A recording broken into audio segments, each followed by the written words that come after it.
Welcome to the Out of Your Comfort Zone podcast. On today's episode, we'll be speaking with Katherine Lake, a college student who studied abroad with CIEE in 2021 and who has now referred over 30 students to our abroad programs. Enjoy the show. Good morning and welcome to the next episode of our Out of Your Comfort Zone podcast. Today, we're super excited to have student Katherine Lake with us as a guest. Katherine is a second-year student at McGill, so she did CIEE high school summer abroad 2 years ago? 2021. It's been quite some 2021. Okay, yes. Wow. And but she's remained connected with CIEE in very interesting ways, and we're going to talk about that. I'm going to let her talk about that. So welcome, Katherine. So excited to have you. Yeah, wonderful. Thank you so much for having me. Very excited to be here today. Yes, I've been working with Katherine on some different initiatives over the past couple of months. She's been helping me with a lot of the high school student webinars that I do, and it's really great. And I'm just like, this girl needs a podcast. She needs to be on the podcast. We need to hear her story. So, Katherine, first tell me about your study abroad experience. So in 2021, you went abroad with CIEE. Where did you go? Why was it so special? Maybe some favorite moments that you have from that experience. Yeah, absolutely. So way back now in the summer of 2021, I studied abroad with CIEE in Barcelona in Spain. And for me, the reason I chose that is because, looking at all the different options out there, I really wanted to do kind of two big things. First of all was improve my Spanish. I was taking Spanish at my high school over in New York, and I just really wanted to apply that outside of a classroom setting.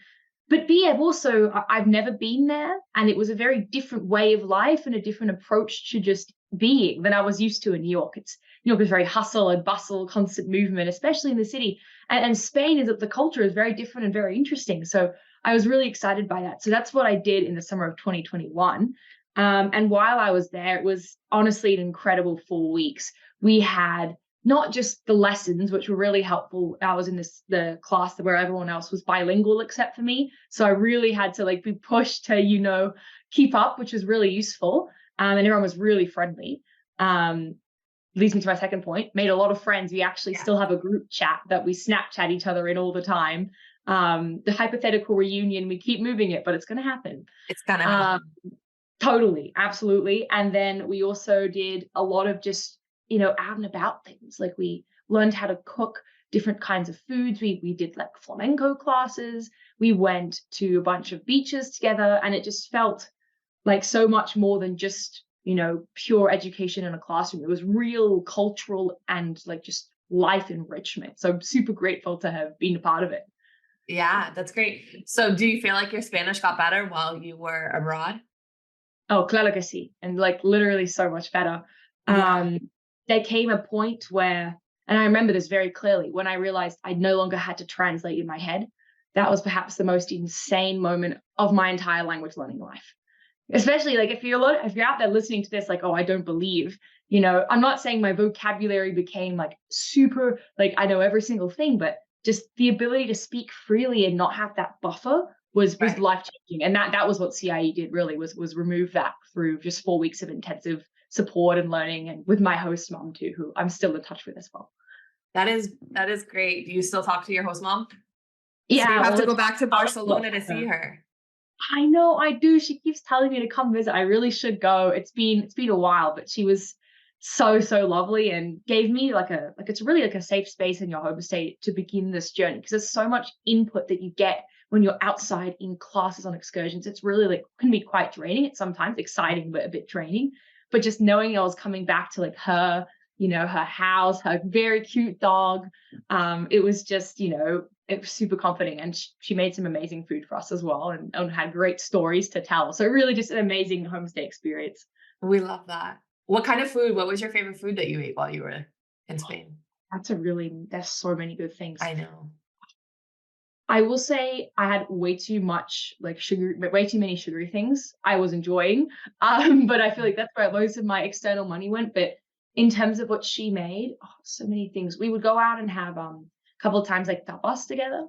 And that was really fun because like especially in Barcelona, like the culture of food and going out to get food and just being out and about those like, technically later hours, it was just a different way of eating as well. So the food was delicious, but it was also really fun. The experience, right? The cultural experience of eating together. That's very important in Spain, right? Correct. The um like Sobremesa. sobremesa, right? That's what they Mhm. call it, right? Yes. Where Yes. you're just sitting at the table talking while you're enjoying food together, right? Yeah, it was so much fun, and yeah, sobremesa was a I still talk about it today with people. I'm like, it didn't become about the food. Like the food was just part one. And Right. then you there, and there's some like theme for the day. And CIEE provides you with that theme. I think it was called like Comunidad Eñe or something, but some structure where they give you topics so you don't even have to stress about where to start. But then Right. from there it becomes just like this big like conversation. And you learn a lot of vocab too. Like I have a massive vocab book. Everything she'd say, I'd start like writing it down. For sure. There's no way that you learn more vocabulary than being in the environment and, you know, you start using slang, you talk the way people really talk, right? Mhm. Colloquially instead of, talking like you're coming from a Spanish textbook, Oh right? yeah. I realized I was making a lot of mistakes. But I mean, she pointed it out, and then you just improve, you get better, and Exactly. it's Yeah. from her, but also from your peers too. Like some of them will have things from their classrooms that you didn't know, or like the teacher will explain things in a new light that just make more sense. Like for example, the conditional tense, like I understood it, but Right. I understood how to use it in a more like casual setting over like I would not have known if I didn't go. Like the small things like that that just Yeah. make you feel more confident in yourself as well as you just improve your ability to communicate. Amazing. So, do you still continue to have you continued Spanish studies at college? What are you doing with Spanish now? So I actually was teaching Spanish for quite a while and kind of still do. That's Yeah, amazing. it's really fun. I honestly sometimes I sit there and I reflect back to how I was 2 years ago. I'm like, I don't know how I managed to get here, but it's such a rewarding experience to be able to help with just the structure of a language, right? Because I feel like once you get to some more of the really in-depth advanced stuff, maybe not, the best that I can teach, right? But the way in which you think about like how the pieces fit and you can really see when it clicks in a student, Right. right?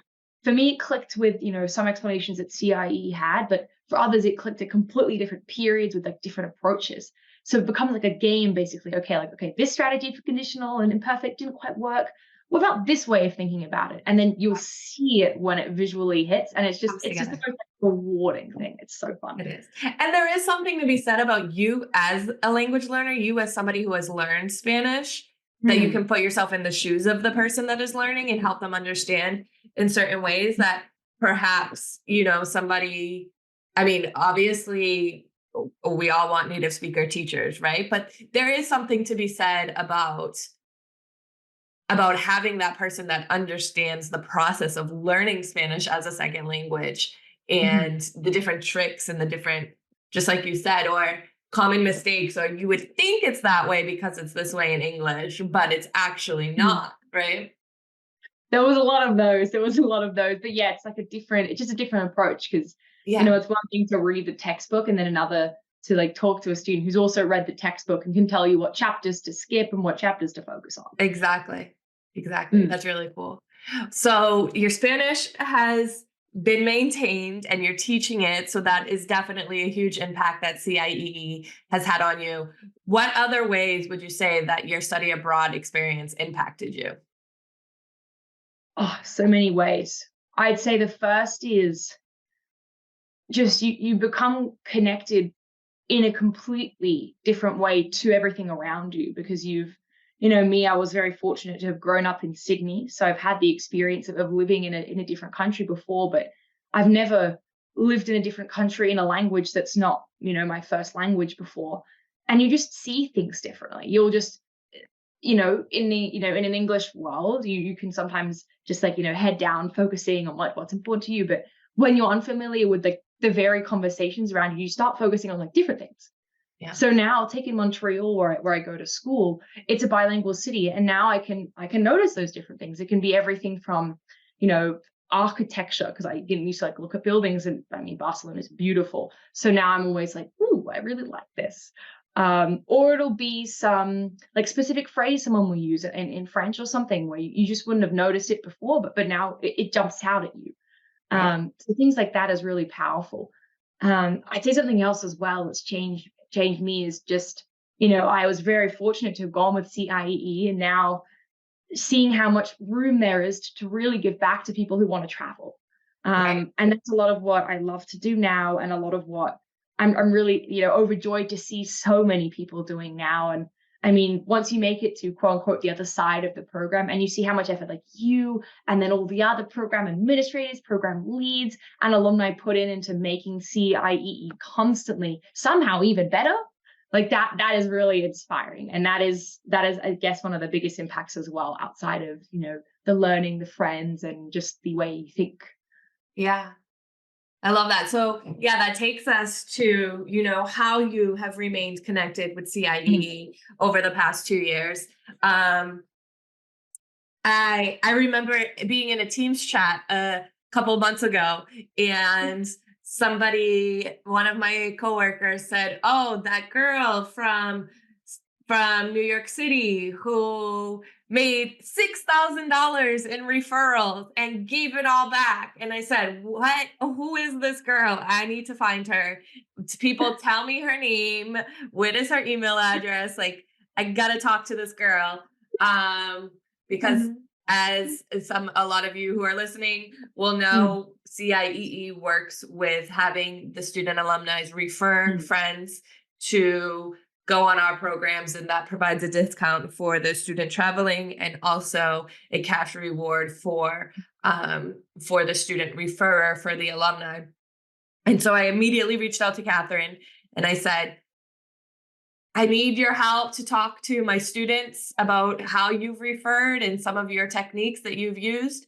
And she was amazing, so gracious, got her friends and some other students who are working on this project with her to come to trainings, and just has been here to help CIEE at any moment with anything. So, why do you think it's so important to do mm, this work? Why do you think it's important to promote study abroad and to help others go abroad? Because at the end of the day, you are making a big difference yourself in helping other kids leave mm. the United States for a month in the summer and go abroad. Yeah, I mean, it's a very deep, very important question, especially people listening wondering if they should even try or not. I feel like this is important. I'd say, and it might sound cliche, but it really does. It changes your perspective. It changes the way, like when you study in another country, like it really changes the way you listen to people around you. It changes the way you learn. You learn, how to absorb information differently, and you put yourself out of your comfort zone more, and you start asking more questions because, quite frankly, you need to figure out what's going on because you've never probably been there before. And you start learning how to lead as well, because you have to take charge of your time, take charge in the classroom, and you have all of these incredible support systems to do all of that with CIEE. A lot of the time, this kind of learning is you kind of have to solo it. Usually you're put into a new environment, like say university, everyone has to do it. But in the end, it's kind of like a solo journey. But CIEE is like the most supportive place you could possibly seek that kind of growth. And that for me is the why. Is like I've seen it change me. I've seen it change over the at probably this point 100 plus people I've helped go in the past 2 years. And if I can help even one more person have that kind of experience, especially considering how studying abroad isn't traditionally accessible to most people, Right. and to think CIEE breaks that barrier as well with incredible financial aid, and to be able to help people understand all of that and have just the confidence to try. Yeah. That is just, it's such a joy and it's such an honor. And it is something that I feel grateful for basically every day. So yeah, that would be my answer there. That's great. And we are so grateful for you. Because it really does, you're changing, like this background that we both have on says, we change lives, our alumni change the world, right? Because with those life changes come societal changes as well, right? And that is a big part of CIE's mission, right? The idea that by studying abroad, people will understand each other better, cross cultural understanding, and it creates a more empathetic and open minded person. And if we reach above this 3% of high school students that study abroad and get that number higher, Mm.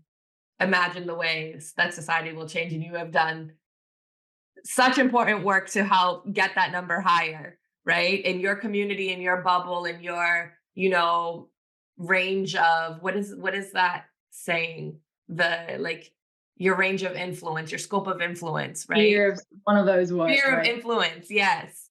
Within your sphere of influence, you have made such a huge difference, and that's amazing. And we thank you. So tell us a little bit about what you've been doing, how you've gone about this. I call it your referral business, and your Amazing. scholarship, right? So Mm. as we know, CIEE gives that $200 Mm. award to the referrer. What have you done with that? How did you take that and run? Yeah, absolutely. I mean, to start, I think kind of you just touched upon this as well, but you're sending people to CIE and they become, better thinkers, better leaders in their respective communities. And that's super important. And when approaching this whole referral plan, that was the heart of it, which is it's not just like going on the program benefits the students. When they come back, then they can disseminate that to so many other people. And I hope that what we've done so far with the referral codes is just the beginning of the story. But essentially, what we did is I got back in the summer of 2021, helped out through my at that point my senior year of high school, and then decided, it's been great doing some individual, volunteer support sessions, etc. But there's so much more potential out there. But for this, we need team. Like there's a power of many, very much trumps of power of one. So we built a team, and essentially what we did is we just distributed the referral code all around our school. We ran application sessions, support sessions, um, financial aid panels. We would do newsletters, just a lot of different ways of showing people all the exciting things you've kind of been talking about. And then that got a lot of people to at least have that initial interest. And then for those that did travel, last year we had, I think, around 50 something, six, who were referred. It Those students who travel, then like you get to like see like you got to see where they go in their story because you can see that in the portal. But B, once they get back and all of that, referral stuff is confirmed, that's kind of when the actual benefits happen. So for context, again, when you refer someone, they get, a little bit of a deduction on their travel expense coming at the end of the program. But me, in this case, as the referrer, also get a little bit of money, in this case, $200 per person. And what's really cool about this that I was excited for is $200 is can go a long way in studying abroad. And there's like 200 times 50. You can see the potential there. So we got back, we figured out the list of okay, who went, how much is on the table there, and we made scholarships out of it. So we have a full scholarship fund. We have different types of scholarships. We have a Phoenix scholarship and an educator scholarship. All of these different types of scholarships that suit what the students are going out there to do in the world. And we do that with a combination of just, what impacts they're hoping to make and also their indicated, financial needs. We don't ask for any like official, it's more just like why they would, find this really useful. And then from there, we send them awards and it just helps to give them ease of mind that it's possible. It was the first year last year, so we did it after they were already accepted to travel. But this year, I'm hoping to provide people that kind of comfort and ease of mind even prior to accepting, because then they know that they have that little bit of extra boost to get them through financially. So that's what they've done. The scholarships have done so far. I'm actually just about to officially send everything out. So I'm really excited to see how that all goes. That is so exciting. So you have your recipients. You have your Yes, the recipients, they've been locked in. I emailed them. They're all very excited, which is very great. And the awesome thing about it too is that once they receive, this kind of scholarship, they're a part of this community now. Like they haven't just gone and they're done. Like they've received other support from the school, the local community to go. And then in turn, it creates a cascade effect because now they're all really excited and they already were, but even more excited to give back and show people, hey, this is financially possible. Like it's really doable. And that waterfall effect is far more powerful than the money itself, in my opinion. So I hope to keep donating, keep giving as much as I can. And yeah, really look forward to seeing what happens in the next year as well. Yeah, that's amazing. And as we know, as we've talked about, Katherine is now at university and continues to do this from afar with your team that's back at your high school, right? Yeah, absolutely. I mean, they're all running the show now. I'm there more as an advisor, trying to just, provide some guidance. And of course, for all the referred students, we email them each independently, set up chats independently to make sure that they're all feeling happy, comfortable, right track, etc. But massive shout out to everyone back at it's called CIEE. You can always contact us if you want to do it yourself. If this sounds cool, we're always here to help you set it up. This is, again, hopefully the beginning of initiatives like this really taking off around schools across the communities across the country. Right. So yeah, Be fantastic. The yes, ideal outcome, right? For yes. sure. Okay, Katherine, any parting piece of advice for either somebody who, for somebody who is looking to study abroad with CIEE, what would your parting piece of advice be? I'd say for the first one, I think we underestimate how the decision of where you'd like to go, like how much intense thought that takes, because there's so many options out there. And I think it then bridges up to, why are you wanting to apply? Like what is your mission? Have an idea of why you want to study abroad before you even apply, because that'll really help you not just write your essays, but really allow you to see like what you plan to make of the program and just get you excited about it too, because you know what you're going in there for. So I'd say that first of all, really, really think about why. Second thing I would say is just, even if you're still unsure, even if you don't know if it's 100% possible, go for it. Because what's the worst that can happen, right? You have to reschedule, replan, something comes up, but at least you put your best foot out there and potentially have opened a really exciting door. And I'd say the last thing is, don't hesitate to reach out to people, ask questions, ask for help, ask clarifications. Once you finish studying abroad, if you end up doing it, see if you can proactively give that help. Sometimes people don't know if they should ask a question or even look into it and don't know these things exist. Just put your name out there, put a poster up. Every little bit of word, everything that you say, do, everything that others say and do about this program, everything counts. You never know when a student will walk past and hear you talking about it and then decide to apply, right? And especially in a space where it's about like interpersonal connections and personal change that you get through this program. It really matters. So I hope those would be my final words. Great. Thank you so much, Katherine. And thank you for taking the time to talk to us again. With taking the break from your busy, I'm sure very demanding college course load. So thank you. And thank you everybody for tuning in to this episode of the Out of Your Comfort Zone podcast, and we'll talk to you next time. Thank you for listening to Out of Your Comfort Zone. For more information on high school study abroad programs, visit ciee.org/Global Navigator.